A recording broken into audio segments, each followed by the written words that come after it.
In 1867, Missouri was still recovering from the effects of the Civil War, and the people of the Ozarks were trying to rebuild their lives. In the isolated hills near Springfield, there was a small cabin known as the Stillwell Place, located about 17 miles northeast in Webster County. The cabin was not marked on maps but was well known to locals, named after two brothers, Elias and Jeremiah Stillwell, who had settled there around 1863. The brothers were quiet, offering travelers water and sometimes a meal or place to sleep. They mostly kept to themselves, rarely venturing into town. On December 12, 1867, Thomas Weston, a postal carrier, was making his route when a heavy snowstorm began. He decided to stop at the Stillwell cabin for shelter, as he had done before. However, when he arrived, he noticed something odd. The cabin looked different. There was no smoke coming from the chimney, and no lantern in the window, as was usual. Weston approached cautiously and saw no fresh tracks in the snow, which was strange because the brothers rarely left during the winter. He called out, but when no one answered, he tried the door and found it unlocked. Inside, it was cold, dark, and eerily silent. There was a half-eaten meal on the table, frozen in place, and the fireplace contained only cold ashes. The brothers' coats were still hanging by the door, and their rifles were mounted above the fireplace. It seemed like they had simply vanished. Concerned, Weston decided to report his findings to the sheriff in Marshfield. Initially, it was thought the brothers might have gotten caught in the storm or gone to visit family. But the sheriff, intrigued by the abandoned meal, organized a search the next day. What they discovered, or rather, what they didn't find, marked the start of a mystery that would take years to unravel. The Stillwell brothers had come to Missouri during the Civil War when the region was in turmoil. They bought land from a widow whose husband had died in the Battle of Wilson's Creek. The brothers, who claimed to be from Kentucky, paid in gold coins, which raised suspicions. Although they kept to themselves, local storekeeper Martha Simmons described them as polite but reserved, particularly the younger brother, Jeremiah, who always seemed nervous. They bought supplies like coffee, salt, and other items for preserving food, but didn't raise livestock. By 1865, the brothers were known for offering water and a place for travelers to rest. They sometimes provided meals for a small fee. According to cattle driver Jacob Miller, they served hearty stews and hunted their own meat, though they didn't seem to farm much. No one ever saw many travelers at their cabin, even though the brothers claimed to have many visitors. They were seen as kind, hospitable men. Nothing about their behavior seemed unusual. However, after their disappearance, a deeper investigation into their property revealed unsettling details that would challenge the peaceful image they had presented. Sheriff Harrington's search party reached the Stillwell property on December 13, 1867, after the snowfall had stopped, leaving the ground covered in fresh white snow. The group of 6 men, including the sheriff and Thomas Weston, began a careful investigation of the cabin and the surrounding area. According to the official report recovered in 1952, no signs of a struggle were found inside the cabin. The brothers' personal belongings appeared untouched. However, an unusual discovery was made under the floorboards of Elias Stillwell's bed, a ledger book that contained names, dates, and notes about valuable items, though its meaning wasn't immediately clear. Some pages appeared to be missing. This ledger would later become a key piece of evidence, but its full significance wasn't understood right away.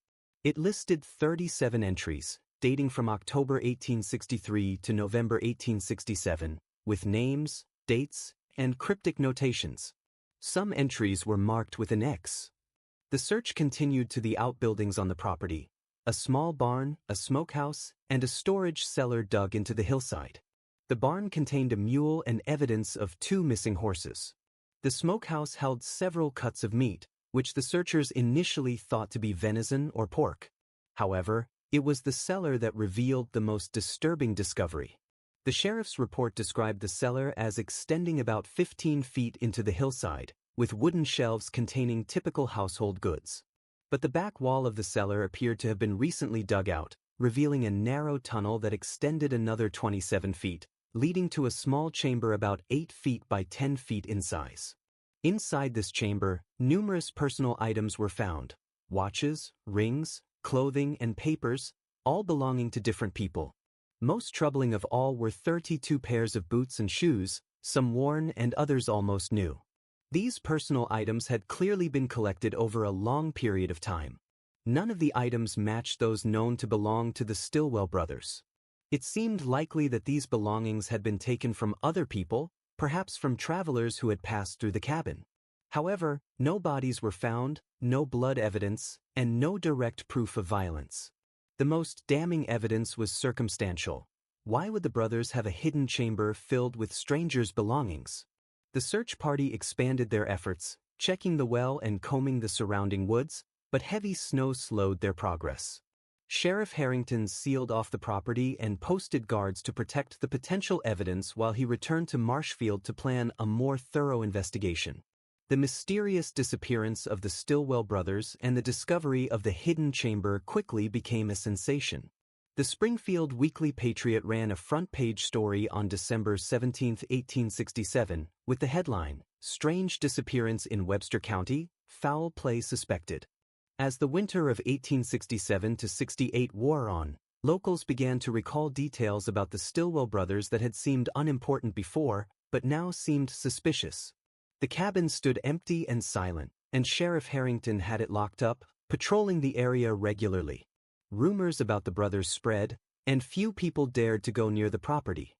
Despite the challenges of the winter season, the investigation continued. Sheriff Harrington interviewed everyone who had dealings with the brothers, and a deeper look into the ledger book revealed more clues. Each entry in the book followed a pattern: a name, a date, a notation about valuable items like watches, coins, or fine coats, and occasionally details about a traveler's destination. Entries marked with an X included additional notes about the quality of the goods. The final entry, dated November 29, 1867, read, J. Hammond, Springfield Merchant, gold timepiece, $37 notes, quality goods, X. Sheriff Harrington cross-referenced the names with reports of missing persons and found several matches. J. Hammond, the Springfield merchant, had been reported missing after failing to return from a trip to St. Louis in late November. Similarly, William Cooper, listed in a July 1867 entry, had disappeared while traveling to visit relatives in Springfield. While the matches were disturbing, they were still circumstantial. Without bodies or witnesses, proving the Stillwell brothers' involvement in these disappearances was difficult. In January and February of 1868, Sheriff Harrington continued his investigation, compiling a list of missing travelers along the routes near the Stillwell property. The list grew to 23 names, dating back to 1863, shortly after the brothers had arrived in the area. One name on the list stood out: Reverend Michael Donovan, a circuit preacher who had disappeared in April 1866 while traveling from Springfield to Lebanon. His name appeared in the ledger with the note, "Man of cloth, silver cross, few coins, books of no value, X." Reverend Donovan's congregation had searched extensively for him when he failed to arrive, but no trace of him was ever found. The discovery of his name in the ledger prompted a renewed search around the Stillwell property. On February 23, 1868, during a brief thaw, Sheriff Harrington's deputies found a shallow grave about half a mile from the cabin hidden in a thicket of brambles. The grave contained the remains of a man wearing the tattered remnants of clerical clothing. The silver cross mentioned in the ledger was missing. The discovery of Reverend Donovan's remains provided the first concrete evidence that the Stillwell brothers had been involved in at least one disappearance. However, the condition of the remains raised troubling questions. Dr. Hayes's examination of the remains revealed a disturbing level of post-mortem processing. He found that flesh had been removed from most of the bones with precision, suggesting a deep knowledge of anatomy. Long bones had been broken at the ends in a manner consistent with extracting marrow, a grim finding that hinted at something far more sinister than robbery or murder. This suggested the brothers may have been involved in practices so disturbing that even seasoned frontier lawmen hesitated to consider their implications. In March 1868, after the ground had thawed, Sheriff Harrington organized a more thorough search of the Stillwell property. The search involved 20 men who carefully examined the cabin, barn, and cellar. The official report was clinical, but newspaper reports were more direct. The Springfield Weekly Patriot published an article on March 19, 1868, titled, "Grim Discovery at Stillwell Farm," detailing the unearthed human remains. Investigators found human remains in 3 locations on the property: a deep pit behind the barn, scattered in a wooded area 200 yards northwest of the cabin, and most disturbingly, sealed within the walls of the smokehouse. Forensic science was still in its infancy, but Dr. William Hayes, the county physician, estimated that the remains belonged to at least 7 different people. Some bones showed signs of having been processed with tools used for butchering animals. The most shocking discovery was made in the smokehouse. Among the cuts of meat that had been assumed to be venison or pork, Dr. Hayes identified several pieces that were unmistakably human. His report stated, "Certain preserved meats appear to be of human derivation, prepared in a manner suggesting knowledge of anatomy and preservation techniques."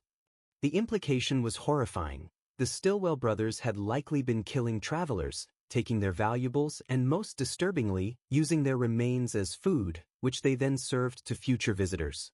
Yet, despite these grim findings, the brothers themselves were still missing. No trace of Elias or Jeremiah Stillwell was found during the search, leaving investigators to wonder whether they had fled or met a violent end themselves. The half-eaten meal left behind at the cabin remained an unexplained detail. In April 1868, a man named Theodore Palmer came forward with information that shed new light on the case. Palmer, a trapper familiar with the remote areas of the county, stated that he had seen Jeremiah Stillwell on December 11, 1867, the day before the brothers' disappearance became known. Palmer's affidavit described seeing a man on horseback, leading another horse with a bundle tied to it, riding north near Beaver Creek, about 5 miles from the Stillwell cabin. Palmer recognized him as the younger brother, Jeremiah. He seemed in a hurry, not stopping to talk as he normally would. This statement suggested that Jeremiah had deliberately left the property, taking provisions with him. But this contradicted the scene at the cabin, where a half-eaten meal and abandoned personal belongings suggested the brothers had left suddenly. Did Jeremiah flee, leaving Elias behind? Was Elias a victim of his brother, or was there another explanation? Sheriff Harrington expanded the search to the north, sending telegrams to nearby authorities with descriptions of the brothers, but no confirmed sightings were reported. The investigation continued into the spring and summer of 1868, and more troubling details emerged about the brothers' background, or lack of one. Attempts to trace their claimed origins in Kentucky proved fruitless. No records of Elias or Jeremiah Stillwell existed in Kentucky or any neighboring states. Their past remained a mystery, which led some to suspect that Stillwell might have been an assumed name, possibly chosen to hide a criminal history. In a further development, investigators found a small journal behind a loose stone in the hidden chamber where the brothers' personal belongings had been discovered. The journal appeared to belong to Jeremiah Stillwell and contained entries dating from 1864 to 1866. While most entries were mundane notes about the weather or chores, a few stood out as disturbing. One entry from August 1864 read, "E says the stew needs more salt. Travelers don't notice any difference. Sometimes I wonder if they suspect. The well keeps our secret." Another entry, from April 1865, mentioned, "3 men today, Army deserters." He said, "Too risky, but they had good boots and a fine rifle. No one will look for them. Used the special herbs in their coffee." These entries suggested that the brothers had been killing travelers for years and had developed methods to incapacitate their victims, possibly by poisoning them. The reference to the well hinted that more evidence might be hidden there. Sheriff Harrington ordered the well to be drained and thoroughly examined. The well, which was over 60 feet deep, proved difficult and dangerous to explore. When workers finally reached the bottom, they found a layer of silt and debris about 3 feet deep. Among the items recovered from the well were small bones, identified as finger and toe bones, several teeth, buttons, a gold wedding band inscribed with the initials MH to JH, 1858, and a small leather pouch containing human hair tied into neat bundles. Dr. Hayes concluded that the well had likely been used to dispose of remains that hadn't been processed for other purposes. Dr. Hayes's report noted that the items found in the well had been there for different amounts of time, with some possibly lingering for as long as 3 years. This discovery provided more evidence of the Stillwell brothers' crimes, but many questions remained unanswered. The most pressing one was what had happened to Elias and Jeremiah Stillwell. By August 1868, with no new leads and the brothers still missing, the investigation began to wind down. While Sheriff Harrington insisted the case remained open, resources were diverted to other urgent matters. The Stillwell property, now seen as the site of horrific crimes, remained abandoned. The county was unable to legally dispose of it without resolving the issue of its ownership. The story of the Stillwell brothers and their gruesome acts quickly became part of local folklore. Parents warned their children to be cautious of strangers offering food or shelter. Travelers passing through the area avoided the property, crossing themselves as they went by. Over time, the cabin itself began to deteriorate, and nature slowly reclaimed the land. For almost a century, the case remained officially unsolved, though most locals had little doubt about the brothers' guilt. Still, the fate of the brothers continued to stir speculation. Some believed they had escaped justice, fleeing to the Western Territories or even overseas. Others thought they had become victims themselves. Perhaps a traveler had turned the tables on them after discovering their dark secret. A third, whispered theory suggested that the brothers had eventually turned on each other, their partnership unraveling into murderous conflict. This idea gained some traction due to the scene at the cabin, the half-eaten meal and abandoned belongings, which suggested an abrupt end to their operation. Whatever the truth, the Stillwell brothers' dark legacy became just another chilling story of the Ozark Hills. The case closed, but remained unsolved, with the brothers' fate unknown and their victims largely forgotten. The case might have remained nothing more than a dark footnote in Ozark history if not for Clarence Thornton, a history professor at Missouri State University, then Southwest Missouri State College. Thornton had developed an interest in unsolved regional crimes and, in 1952, requested access to Webster County's archived records for research. During a renovation of the county courthouse that same year, workers uncovered a sealed compartment in the basement containing documents that had been thought lost in a fire back in 1892. Among these were additional records related to the Stillwell case, including detailed inventories of items found in the hidden chamber and several photographs taken at the scene. Some of the photos, which were among the first crime scene images in Missouri, showed the cabin's interior, the tunnel, and the disturbing collection of personal belongings. One particularly unsettling image showed the inside of the smokehouse, with its hanging meats, taken before their true nature was discovered. The clinical nature of the black and white photograph somehow made it even more disturbing when viewed with the knowledge of what it actually depicted. Thornton also found correspondence between Sheriff Harrington and authorities from other states that had never been included in the official case file. The most significant of these letters came from the sheriff of Daviess County, Kentucky. In his letter, dated June 3, 1868, he stated, "No record of the Stillwell brothers as described." However, a case from 1861 bears similar patterns. Brothers Ezekiel and Joshua Hartley disappeared following accusations of grave robbing and customer poisoning at their roadside tavern. Descriptions match your suspects.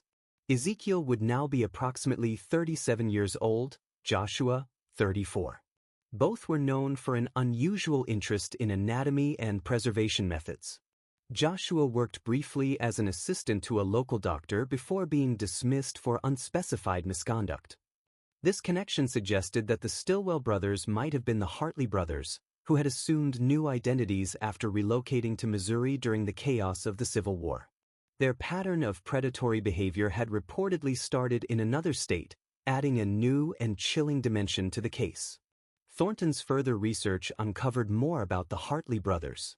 Newspaper archives from Kentucky revealed that the Hartleys had run a small tavern called Hartley's Rest, located between Owensboro and Hartford, from 1858 to 1861. The tavern became notorious for its flavorful stews and meat pies, which attracted travelers despite its remote location. In early 1861, suspicions arose when the local cemetery reported signs of grave tampering. Around the same time, several travelers who had visited Hartley's Rest went missing. Authorities began investigating, But before they could thoroughly question the brothers, Ezekiel and Joshua Hartley vanished, leaving their tavern behind. The parallels to the Stillwell case were striking: brothers running a roadside establishment, unexplained disappearances, and a sudden disappearance when suspicions arose.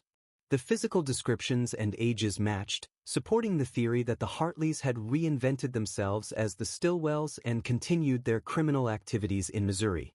Thornton published his findings in the Journal of Ozarks Studies in 1953, bringing new attention to the long-unsolved case.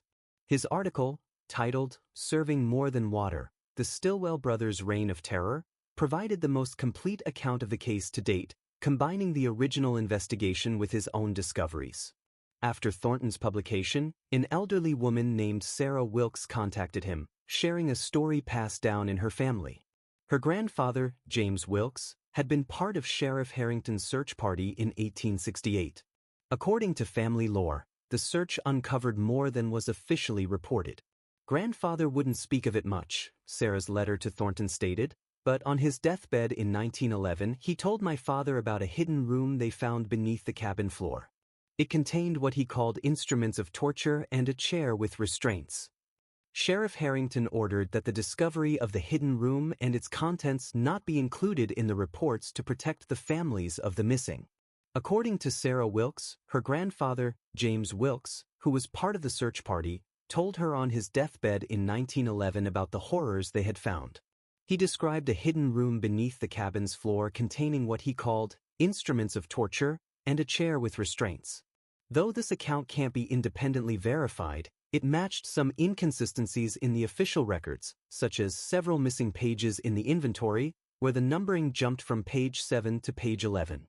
Whether these pages were intentionally removed or lost to time remains a mystery.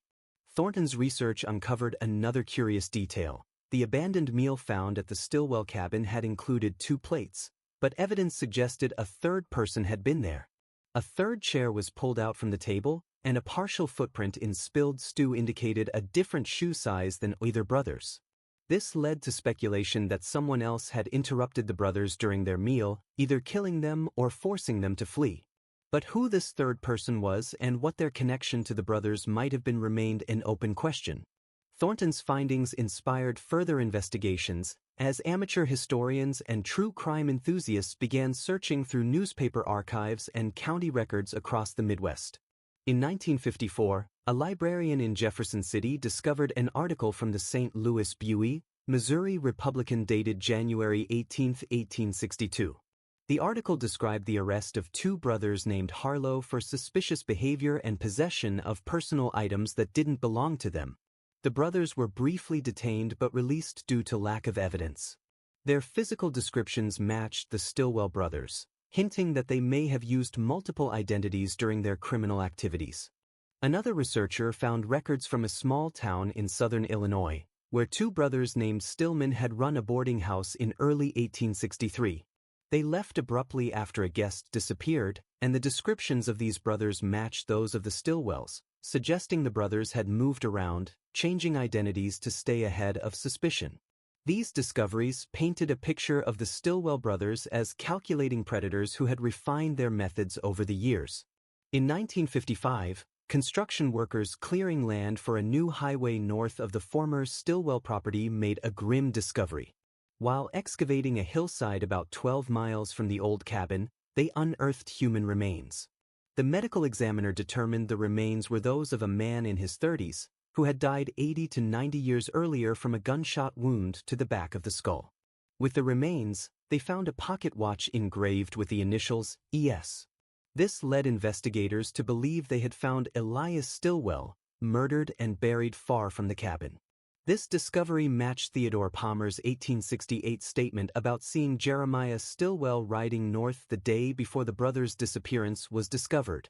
The remains showed a strange detail. The victim's right hand was missing, apparently removed post-mortem with a sharp instrument. This unusual detail suggested a ritualistic rather than practical purpose, making the circumstances even more complex than a simple murder. The discovery of Elias Stillwell's remains prompted a renewed search, but no trace of Jeremiah was found. If he had buried his brother and continued north, he left no trace behind.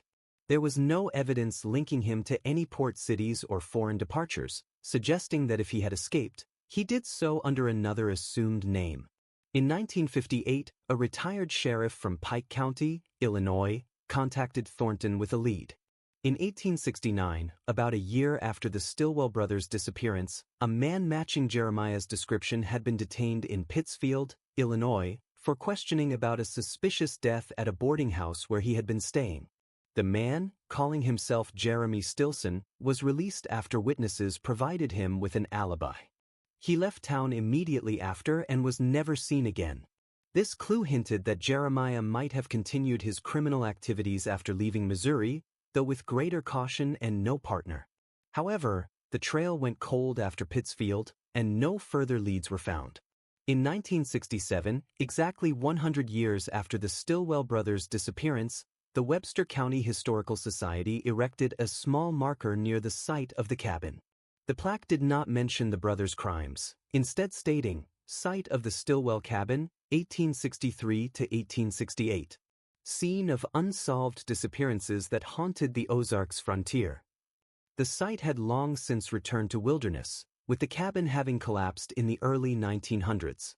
Local residents still avoid the area after dark, claiming that on still nights, sounds of digging can sometimes be heard, and the well occasionally echoes, even when nothing has been dropped into it. The centennial of the case in 1967 sparked renewed media attention. The Springfield News Leader ran a week-long series on the Stilwell brothers, incorporating all the research and discoveries made since the original investigation. The articles revived public interest in the case, with several people coming forward with family stories or documents that added minor details to the historical record. One particularly valuable contribution came from the descendants of Dr. William Hayes, the county physician who had examined the remains found on the Stilwell property. His granddaughter provided Thornton with a journal Hayes had kept, which included more detailed notes than the official reports. In the journal, Hayes wrote, "I am recording these observations separately from my official report as their nature is too disturbing for public consumption." The preparation of human remains found in the smokehouse indicated specialized knowledge. Most disturbingly, there was evidence suggesting that the Stilwell brothers didn't simply take any part of the body, but instead selected specific areas, hinting at a ritualistic or preferential pattern in their consumption. These findings confirmed what many had suspected but few dared to say. The Stilwell brothers had not just murdered and robbed their victims. They had processed and consumed their remains with a disturbing level of care, suggesting something far more depraved than mere profit-driven murder.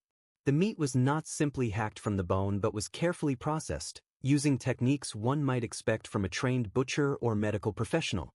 Certain organs had been removed and preserved separately. In 1968, Harold Weston, a retired postal worker and great-grandson of Thomas Weston, who had discovered the abandoned cabin, donated his ancestors' papers to the Webster County Historical Society.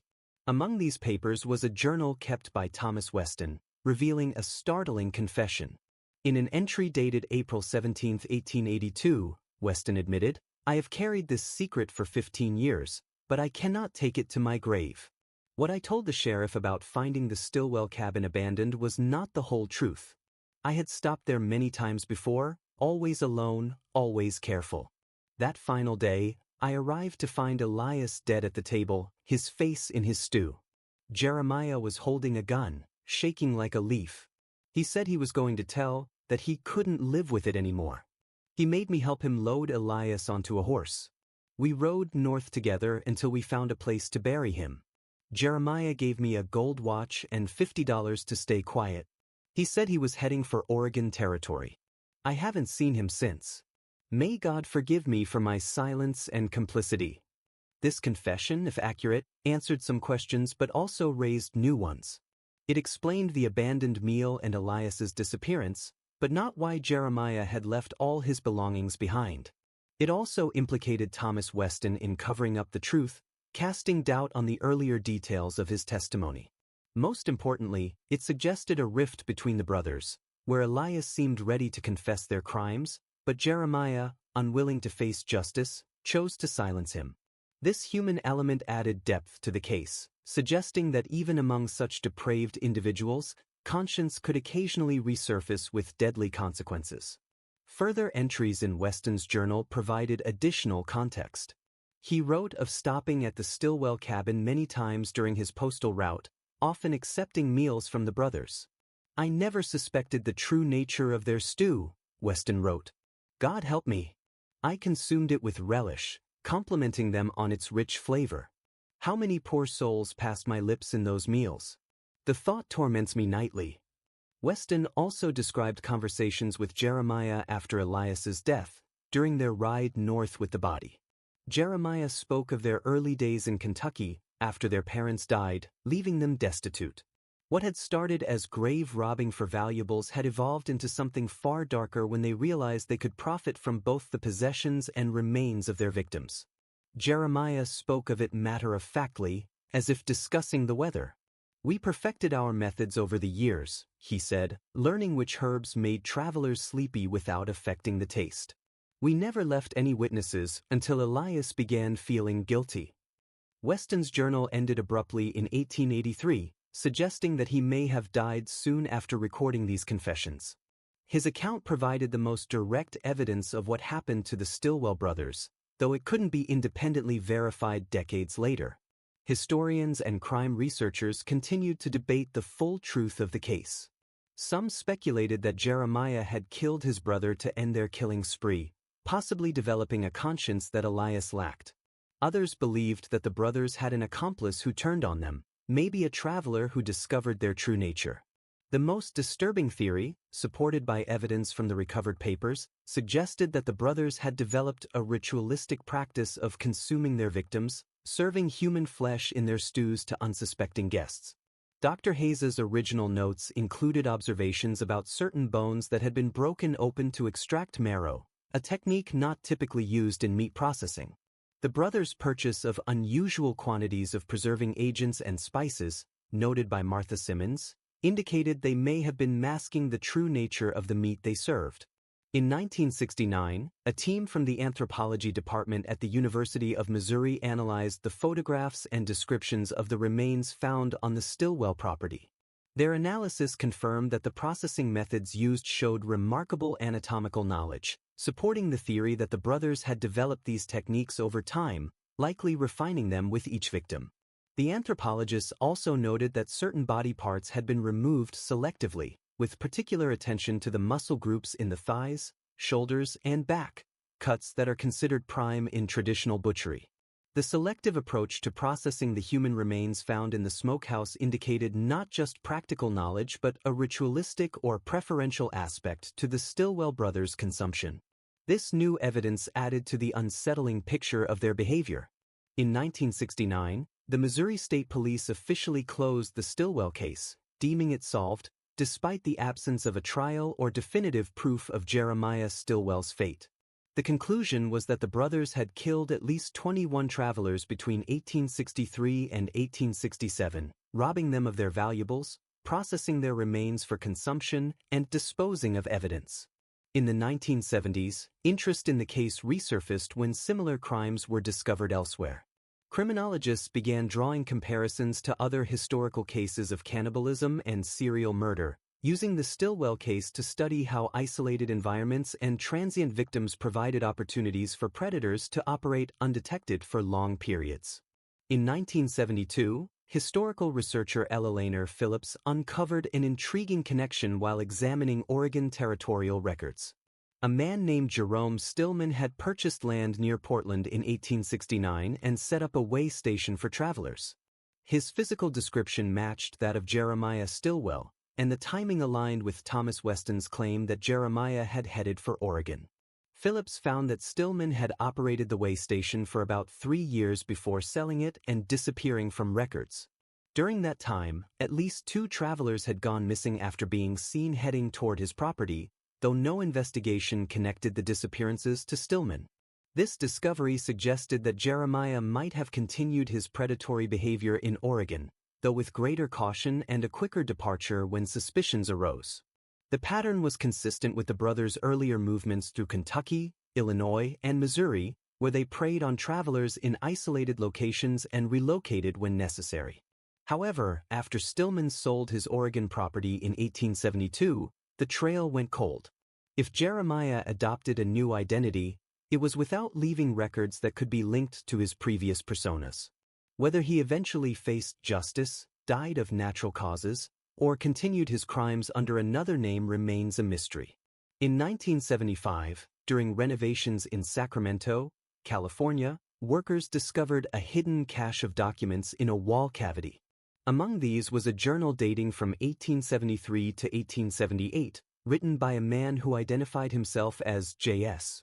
The journal described the author's life as a cook in a mining camp in the Sierra Nevada foothills. Disturbingly, certain entries in the journal raised parallels to the Stillwell case.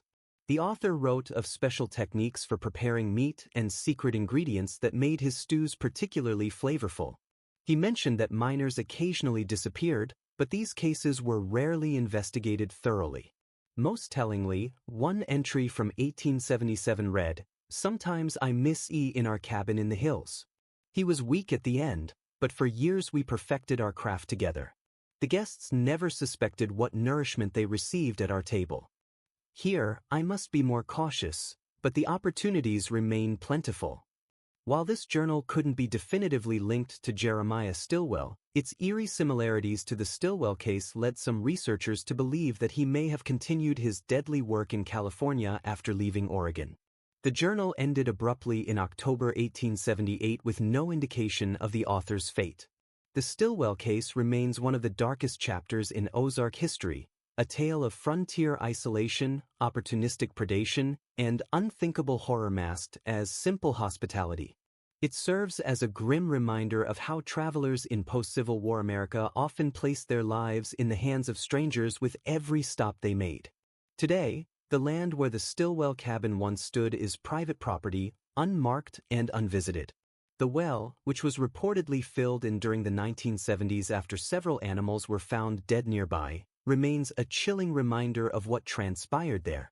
The water had been contaminated, likely due to something seeping from the surrounding soil.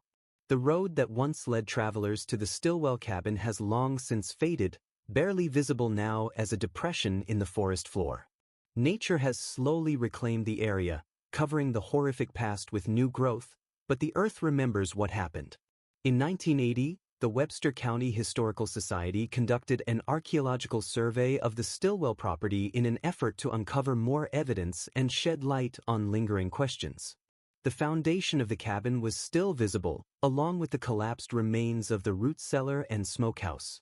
Excavation revealed few new insights, but soil samples taken from around the well showed unusually high concentrations of human bone fragments, suggesting that the brothers had disposed of remains there over an extended period.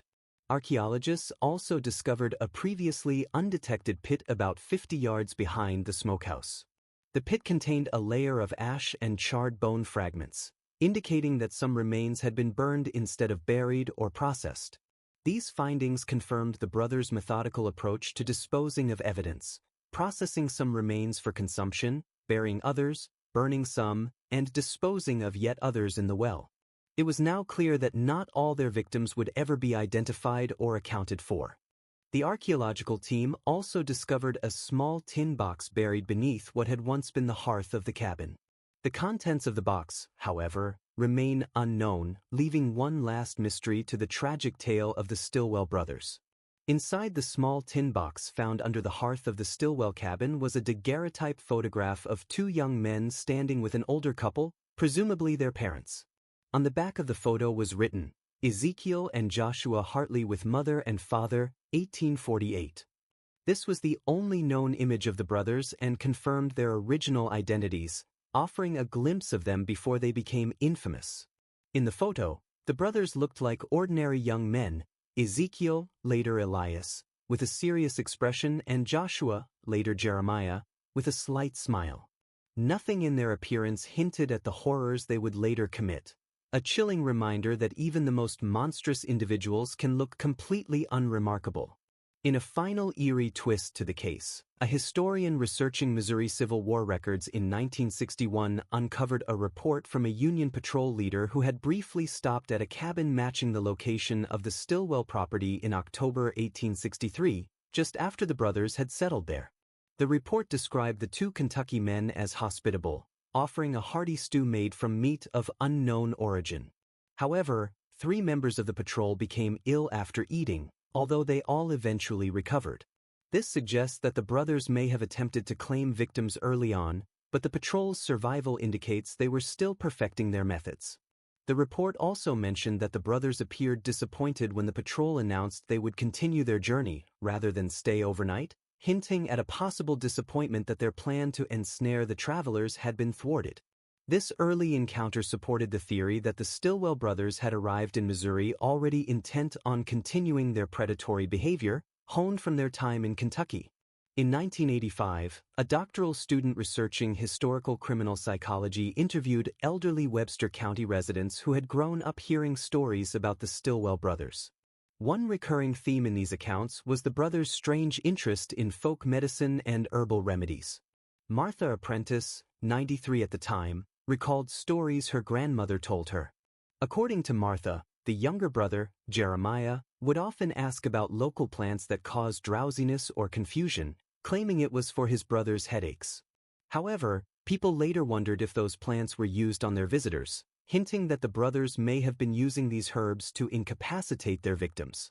This aligned with what was known about Joshua Hartley, who had worked briefly as a doctor's assistant in Kentucky before being dismissed, likely gaining knowledge in both anatomy and pharmaceuticals. The brothers may have combined this formal knowledge with local folk traditions to develop methods for subduing travelers without resistance. Analysis of the brothers' purchases at Martha Simmons's general store revealed they regularly acquired herbs and substances that, when combined, could create sedative compounds. Items like valerian root, certain mushrooms, and large quantities of alcohol could have been used to make travelers drowsy or compliant, making them easier targets for the brothers. Perhaps the most chilling aspect of the Stillwell case is not just what is known, but what remains unknown. How many other travelers simply vanished on those remote Ozark roads, their disappearances never linked to the brothers? How many families were left in the dark about the fate of loved ones who set off on journeys and never returned? It's possible that descendants of Jeremiah Stillwell still live on today, either unaware of their ancestors' dark legacy or carrying secrets of their own. In 1992, the case received renewed attention when a true crime author published The Stillwell Brothers, America's Forgotten Predators, a comprehensive look at the case that included all known evidence and theories. The book became a regional bestseller, sparking interest in the case among a new generation. After the book's release, a woman from Northern California contacted the author with a family story that seemed to tie into the Stillwell saga. Her great-grandfather had operated a boarding house in Sacramento in the late 1870s. Among his tenants was a middle-aged man who worked as a cook at various establishments around the city. This man, who went by the name John Smith, was described as polite but reclusive. According to family lore, Smith died suddenly in 1879 of what appeared to be a stroke. When the boarding house owner cleaned out Smith's room, he found a locked trunk containing various personal items, including several watches, rings, and other valuables that seemed out of place for Smith's modest lifestyle. Also in the trunk was a journal that disturbed the boarding house owner so much that he burned it after reading only a few pages. The contents of the journal remain a mystery, but it added another unsettling chapter to the story of the Stillwell brothers. The woman believed, based on the timing and description, that John Smith might have been Jeremiah Stillwell's final identity. While this connection can't be conclusively proven, it presents a plausible end to Jeremiah's story, dying anonymously in California, his true identity and horrific crimes known only to himself. If this account is accurate, it suggests that Jeremiah Stillwell evaded justice throughout his life, taking the full truth of his crimes to his grave. The known victims represent only those that could be connected to the brothers through the evidence found at their Missouri cabin, likely a small fraction of their total victims spread across multiple states and identities. Even today, the sound of water is said to echo in the deep well, now filled with earth. The whispers of the past never fully fade in places where such darkness once dwelled. For those familiar with the story, passing through the Missouri Ozarks still brings an unsettling awareness, a reminder that not all who offer hospitality to weary travelers do so with pure intentions. In 2004, a popular television series on historical crimes featured the Stilwell case, bringing it to national attention. The show included interviews with historians, criminologists, and descendants of Webster County residents who had been involved in the original investigation. One poignant segment featured an elderly woman whose great-grandfather had disappeared while traveling through Missouri in 1866. His name had been found in the Stilwell ledger, confirming a family suspicion that had persisted for generations. "All these years we wondered what happened to him," she said. "Now we know, though the truth is more horrible than anything we imagined." The Stilwell brothers' crimes, while shocking, were enabled by the unique conditions of their time and place. The post-Civil War frontier provided the perfect environment for predators: isolated locations, transient populations, limited law enforcement, and the chaos of a society struggling to rebuild. Travelers often had no choice but to rely on the hospitality of strangers, creating a vulnerability the brothers exploited mercilessly. Their methodology, offering food and shelter, using their victims' remains as food for subsequent travelers, and collecting trophies in their hidden chamber, suggests a level of depravity far beyond simple financial motivation. Though they certainly profited from their crimes by taking valuables, it seems the brothers gained a deeper satisfaction from their power over life and death, and from their secret knowledge of what they were serving their guests. Criminologists who have studied the case note that the brothers' behavior shows elements of what would now be classified as serial killing, though with unusual, pragmatic components. Their preference for travelers as victims showed an understanding of opportunity and risk management, which allowed them to operate undetected for years. The fact that they served their victims' remains to subsequent travelers adds a disturbing psychological complexity to the case. Was this a practical way to dispose of evidence, a twisted form of humor, or something more ritualistic? The brothers left no clear explanation of their motivations, leaving researchers to speculate based on their actions and the few surviving writings. Today, the Stilwell case is taught in criminology classes as an example of historical serial murder and as a demonstration of how environmental factors can shape criminal behavior.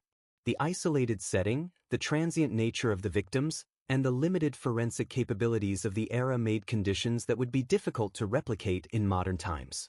Yet, the fundamental horror of the case remains timeless.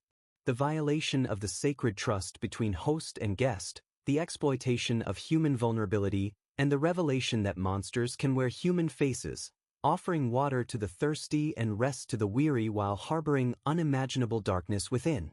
The land where the Stilwell cabin once stood has long since been reclaimed by nature. The physical evidence of their crimes has decayed or been removed. But the story endures, passed down through generations as a cautionary tale, reminding us of humanity's capacity for both hospitality and horror. And somewhere in the Missouri Ozarks, where the old road once passed, travelers sometimes report an unexplained unease, a sudden chill in the air, as if the land itself remembers what happened there. The legacy of the Stilwell brothers, written not in historical records but in blood and bone, lives on. For those who know the tale, the lesson remains clear: not all who offer shelter from the storm have benevolent intentions. Sometimes, the most dangerous predators are those who smile and invite you in from the cold, offering a hot meal and a place to rest your head.